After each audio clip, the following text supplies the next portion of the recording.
You are listening to The Janine Garner Show. Janine is a leading expert on leadership and driving influence through networking and collaboration, passionate about bringing brilliant people together to achieve remarkable results. Join Janine Garner as she shares insights, interviews and conversations, and let's together make the remarkable happen.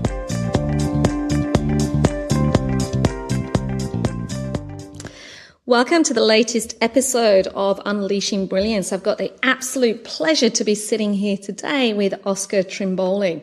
Oscar is an author, a speaker, and an executive coach, and he is an expert on the power of deep listening, of how when you listen deeply, you can create impact beyond words. He's got over 30 years experience across software and telcos in sales, marketing, operations and product development for global and local organizations, including some awesome businesses like Microsoft, PeopleSoft, Vodafone, Polycom.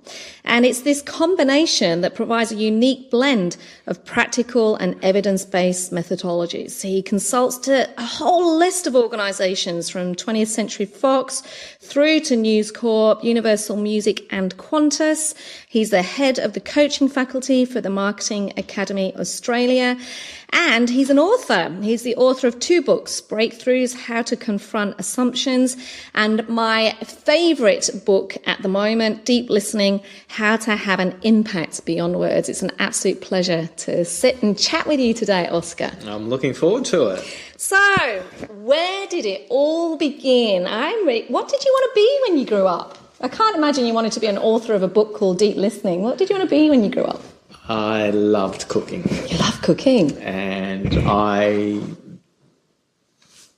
undertook at the last year 10 of school, I went to the Summit, which is no longer a restaurant in Australia Square in George Street, Sydney. And for 2 weeks, whilst at school, I was an apprentice in a restaurant, and I can still remember the chef, Wolfgang. He was German, and I learnt the one-hand egg break. I made 144 poached eggs by 5 a.m. Oh, my goodness. So that's 12 dozen.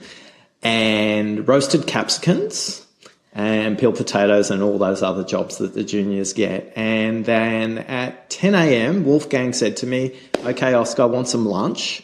And the apprentice has to do that. And I thought, oh, great, I get to cook something. And I said, "Yes, chef, what would you like?" And he said, "My regular," which was a Big Mac, fries, and a fillet of fish. There was a McDonald's downstairs in the building. And I said, "Sorry, chef, I think I must have misheard you." And he said, "I would not eat any of the rubbish that is cooked in this kitchen. Go downstairs." And for 2 weeks, I went downstairs and bought this guy a Big Mac. And I walked in with inspiration, and I walked out totally disillusioned and never pursued cooking as a profession. And yet my wife, Jenny, will attest to the fact that if I want to binge on anything, it will be cooking shows. And Anthony Bourdain is my total man crush. Wow. New York chef who travels around the world interviewing chefs around the world. So my love of cooking is still there, but it's right now it's a love that's lived through TV rather than practice. So that moment, how old were you? I was 16. 16. So it's obviously stayed with you, the fact that you can paint this story so eloquently. I can still smell the roasted capsicums.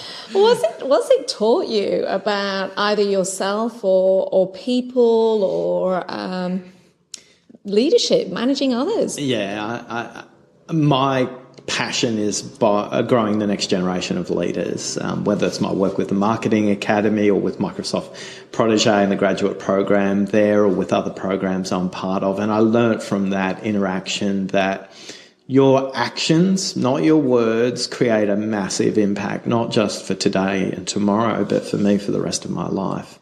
So Wolfgang taught me that having clear intentions well communicated is important.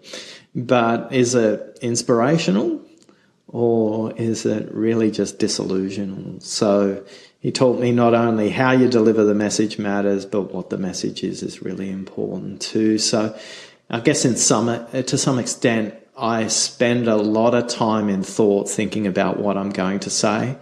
And when I'm walking the dog with my wife, she'll say way too long thinking about that. And but I think words matter, and the impact that words create matters even more. And this has obviously influenced the work that you're doing now. As somebody that is incredibly passionate about not just what is being said, but equally what we are listening to, and this power of deep listening. Can you tell me a little bit more about that? What's driving you to get this message out? Yeah. So we spend a minimum of 55% of our day listening, and yet only 2% have received any training on listening.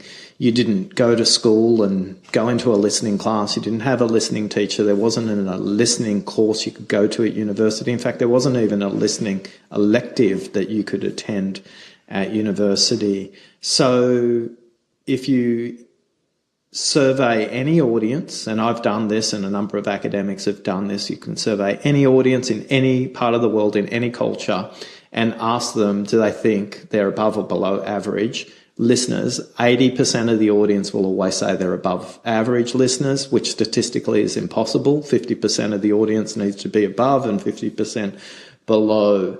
And yet most of us don't know how. When we're conceived in our mother's womb at 20 weeks, the first sense we develop is the sense of listening. At 30 weeks, we learn to distinguish our mother's voice from any other sound outside of the body. And then at 32, 33 weeks, we can distinguish heavy metal from classical music. And yet the first thing we do when we're born is we speak and we scream and we want to be noticed, and that stays with us for the rest of our lives. And I always go back a long way to put it all into context, and the deep long-term cultures, whether they're the Chinese cultures or the Aboriginal cultures in Australia, or in Chinese listening is called Ting. It's 5-dimensional, and it's about respect and focus and listening and seeing and being completely present in the dialogue. And Dardiri, which is an Aboriginal word for connection between yourself, your peoples and the land, is the closest word to explain deep listening.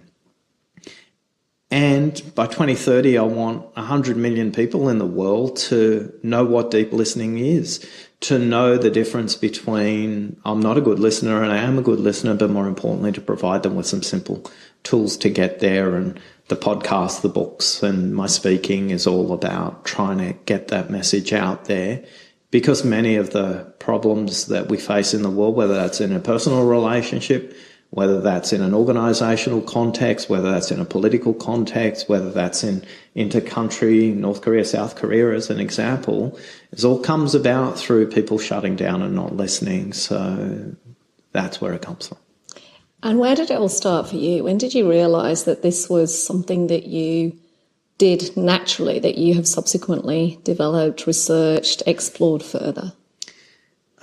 I don't think there was a moment, but as Steve Jobs says, you make the connections looking back, not in the moment.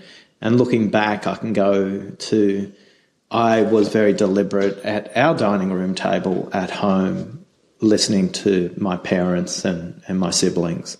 At school, I was a hub between the sporty guys and the nerds and the musicians and the migrants, and I was also listened to by the teachers, and I listened to the teachers.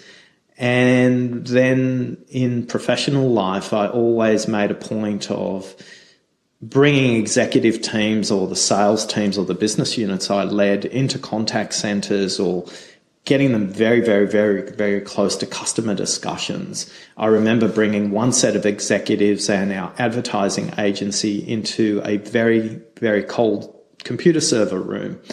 And I brought them into a customer's computer server room because I wanted them to listen firsthand to what the customers were experiencing. And the executive team and the agency said, "It's really cold in here." And I said, "Well, I'm glad you noticed, because this is the life of technology people. If we don't get our technology right, they need to spend more time in here rather than less time in here. And every time we send out a patch as Microsoft to update a server, they have to come in this room. And every time they're called, they're thinking about you. So just getting them to listen. Or in a contact center where I got a bunch of product managers to listen to what customers were actually complaining about. And then we did a debrief and they went, they're talking about none of the stuff that's coming down in our playbook. So in global organizations, you're given this very deliberate construct. This is the way you talk to customers. These are the messages. And yet in Australia, none of our customers were talking about that because we weren't listening to them. So one tip I always say to leaders is if you want to solve your marketplace listening problems, just focus on your complaints. Don't have to do market research. If all you do is fix your top 5 complaints, you will never have a listening problem. But more importantly, your customers will feel heard, they'll be loyal, they'll buy from you, and they'll refer you to others.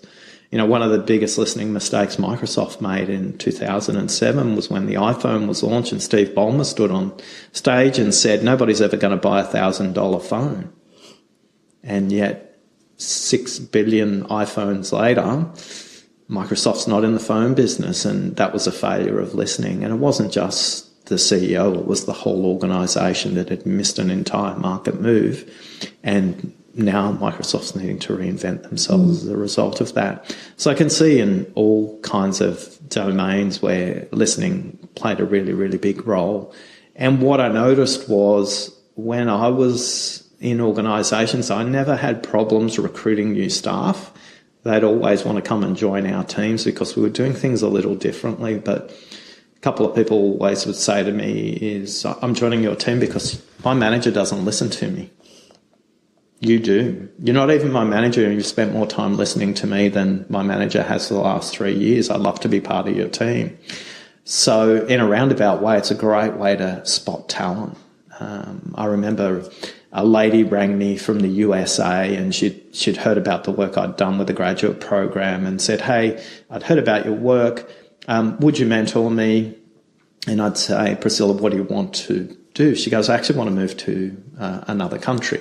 I want to get out of head office. I want to work in another country. And we went through this whole process. And she decided she wanted to move to Singapore. And I was very supportive and made introductions to her. And then about 6 months later, I posted a position available in my group. And I don't know, maybe it was 90 seconds before I got a phone call from her. She goes, I want that job and you just tell me whatever I've got to do. And I said, but Priscilla, you're moving to Singapore.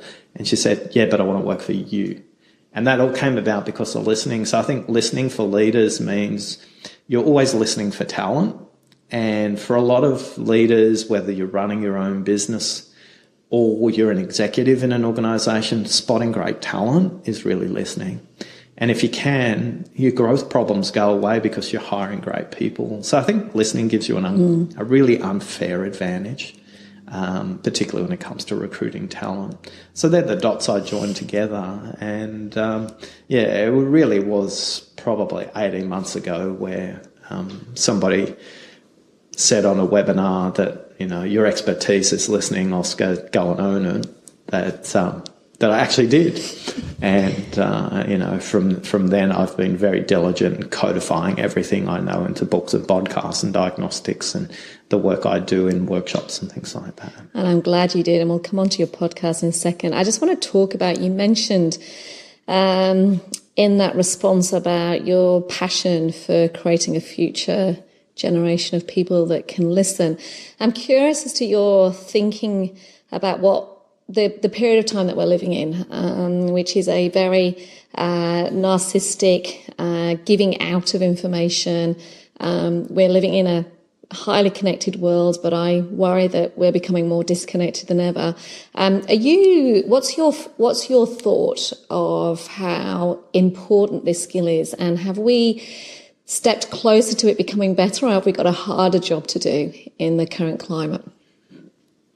Since about 2010, humanity's created more broadcast mechanisms of communication than ever before in history. And equally, we're not listening. We've created the most connected technologies, but humans are more isolated. They're more isolated in their homes. They're more isolated in their workplaces. So although technologies are connecting other technologies, I don't see that advancing the way humans are connecting with each other. I'm optimistic about what these technologies can bring. Having spent 30 years in technology, I know that they can create great things, and misuse, they can create things that are really unproductive for humanity. So one of the things that fascinates me about artificial intelligence and machine-based learning is spending time. This is what I'm literally doing right now in my podcast series. I'm interviewing data scientists and machine learning experts to understand how computers listen. Because I feel if I can learn from a completely different domain, it will provide some insights. Computers are now at a point where they can not only listen to each other and improve, but they can listen to humans and improve. But what's interesting is the inflection in technology is now this. Google has deployed Google Home, which is a listening device. Amazon has deployed Alexa, which is a listening device. And Microsoft has deployed Cortana, which are technologies that create an interface between humanity and machine. And machine can process content and listen at that level, but humans can process so much more. So I see there's a long time into the future before technology overtakes humanity for listening, because listening to emotion and listening to meaning and listening to what's unsaid in my interviews so far with the data scientists and the machine learning software engineers is not even something that's conceivable for software. So humans need to understand that technology is only going to get us so far. It's the one-to-one, it's the team meetings, it's the workshops, it's the presentations you attend, it's the meetups you go to where you make unique connections, not just with the words, but with emotions in the heart. That is the difference now. Now more than ever, although I can tweet to thousands of people, that doesn't create a connection. And although I can use YouTube to broadcast my message to thousands of people, the really strong innovators in this field are finding a way to blend technology with humanity. And the big blend is, how does that human interaction happening through a listening lens? So you've been listening to quite a few people on your podcast, Oscar's podcast, Deep Listening. How many people have you interviewed so far? About 38 now. From lots of different walks of life. Yeah, lots of different areas of expertise. We're deliberately diverse by design, where we got half the audience is older and younger than me, half from overseas, half locally, half in professional context, half in personal context, half where English is their first language, half where English isn't. Multicultural perspective of East and West and others. And also, of course, male and female, 50-50 as well, to create a listening palette for people to experience what listening means, whether you're a funeral director or a suicide counsellor, or whether you're an air traffic controller, a judge, a lawyer, or somebody who's a market researcher. Because I think in creating this really diverse palette of listening, it helps my audience connect with somebody. But I'm really doing it for myself, if I'm completely honest. So I'm curious, who so far did you love the most? Where did you learn the most? Oh, look, I love all my children equally. I couldn't possibly say one interview. What I would say is, what are the interviews that really connected the audience? And the ones that really connect with the audience, suicide counsellor, telephone-based suicide counsellor, and Alan saying not to ask why-based questions. If you ask why-based questions, they're loaded with judgment. The time you were asked why-based questions is usually when you were a youngster and your parents said, "Why did you do that, Janine?" And that creates negative connotations. But when you literally have somebody's life in your hands, you want to be compassionate, you want to be present, you want to be completely listening.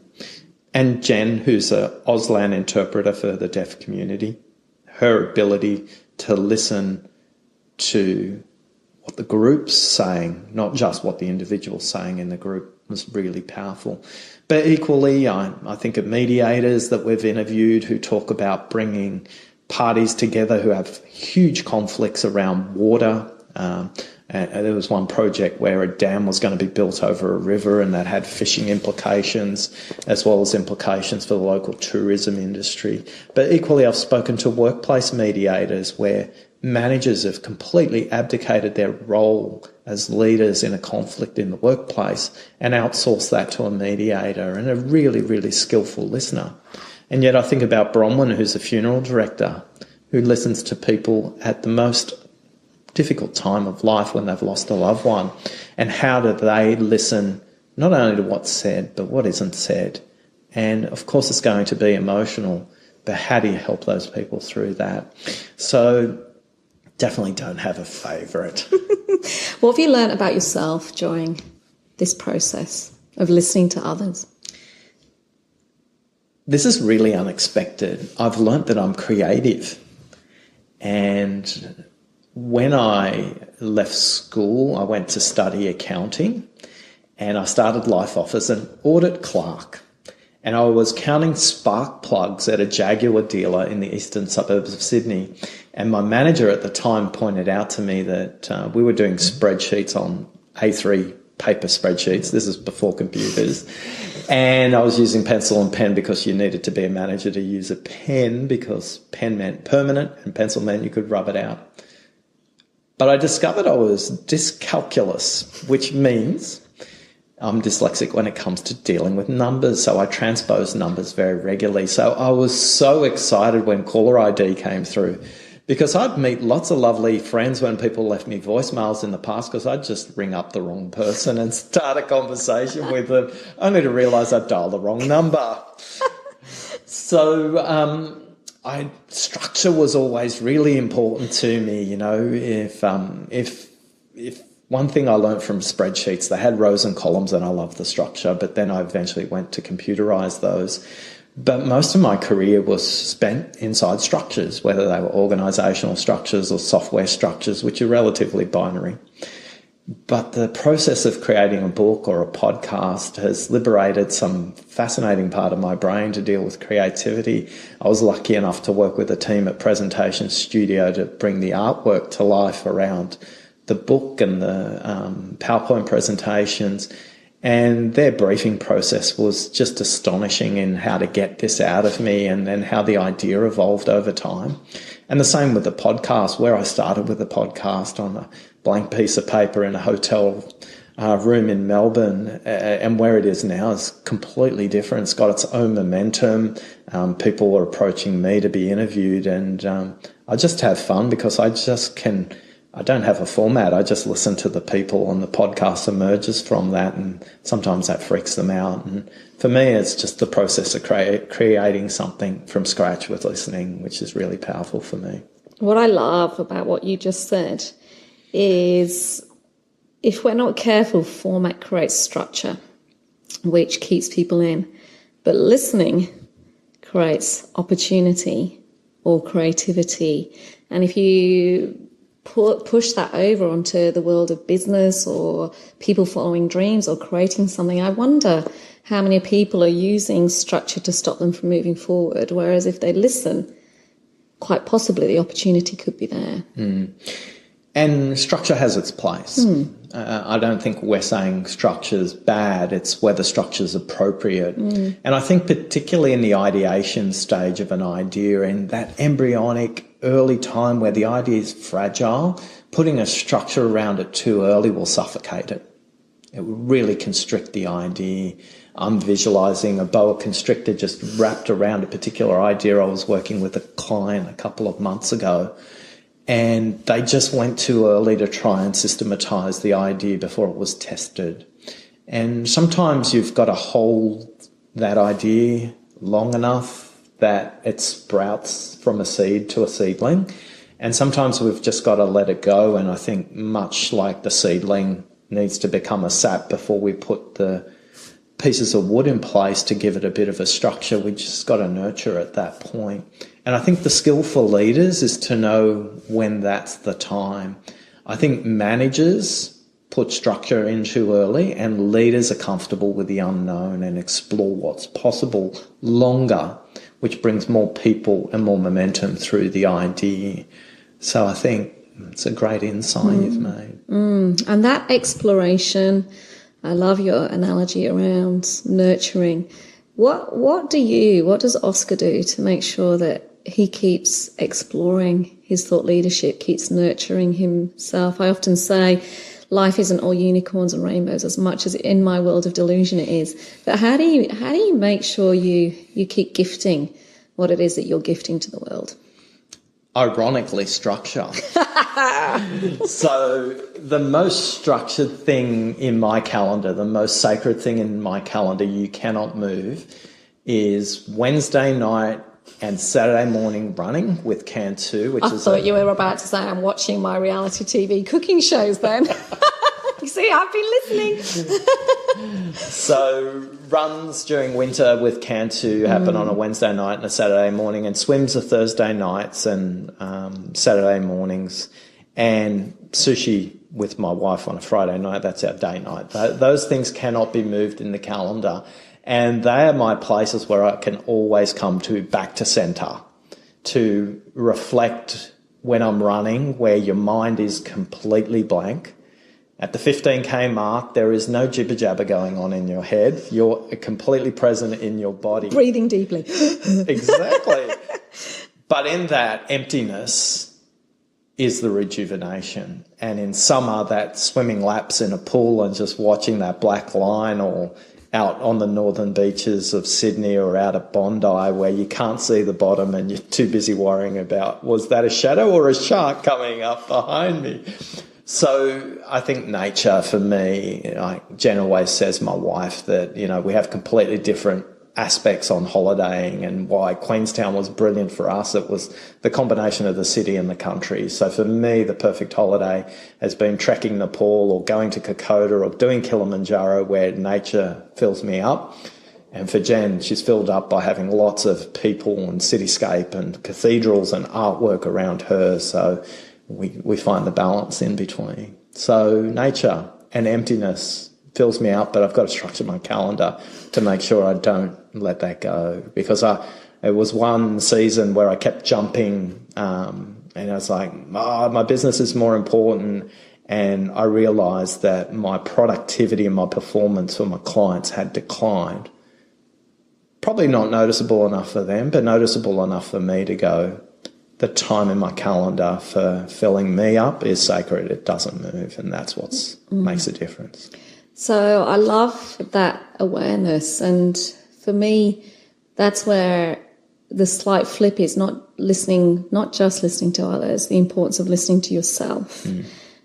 So like you share about the clues are always there, when we look at all the various aspects of listening, I see too many people not listening to themselves, and consequently there's that risk of burnout, et cetera, or them doing stuff that they don't really want to do. So that awareness, I think, is really, really critical. I personally think that's part of becoming brilliant. Brilliant isn't about being, commercially making millions of dollars, or, writing books or appearing on TV or whatever it is. It's actually that piece of getting so content with yourself. What does brilliance mean to you? What does it mean? I think brilliance for me is simply being comfortable that every day I'm living my values. They're really simple. I need to be learning every day. I need to be accountable every day. And I want to work with the people I want to work with, not with the people that take away from me. It was only 6 months ago where I was workshopping with a client.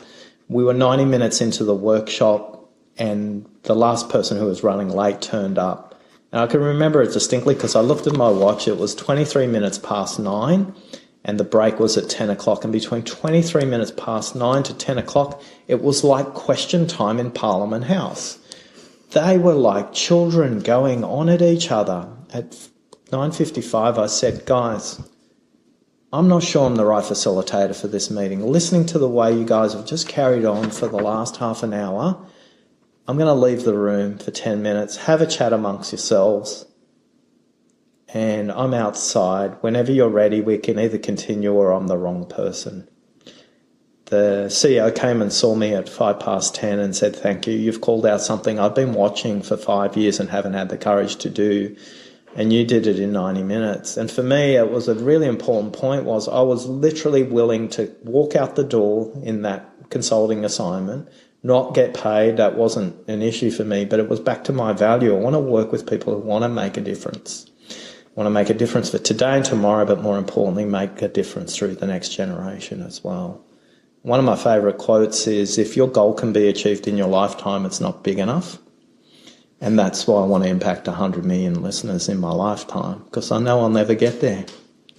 Oscar, I think you are well on your way to creating the impact that you want to create. I would highly recommend grabbing yourself a copy of Oscar's book, Deep Listening, and absolutely subscribe to his podcast. It is full of so many gems.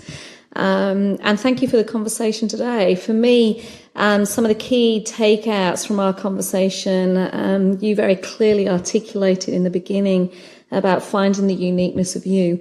And often it's when you look back at your past and realize that all of those quirky things that you did, the experiences that you have had, make up what is unique about you right now. The concept of constantly learning from others, which you can only really do if you get out of your own way and start listening deeply to other people, is so evident, not only in what you shared today, but equally in your podcast series. And I love the conversation that we had around structure's great, and there is a place for structure, but the curiosity and learning that can happen when we step outside of that structure and almost challenge ourselves a bit. And the final piece for me was, yes, it's important to listen to others, but in a world that is as busy and as crazy as it is, with multiple ways and frameworks in which we can communicate, this importance of listening to self to ensure that we are making the dent on the universe that you want to make. Any parting words from yourself, Oscar? Thanks for listening. Thank you. Thanks for joining me. It's been an absolute pleasure. We hope you enjoyed listening to The Janine Garner Show. To follow her blog, purchase her books, or find out more, visit her website, janinegarner.com.au. Brilliant people, extraordinary results.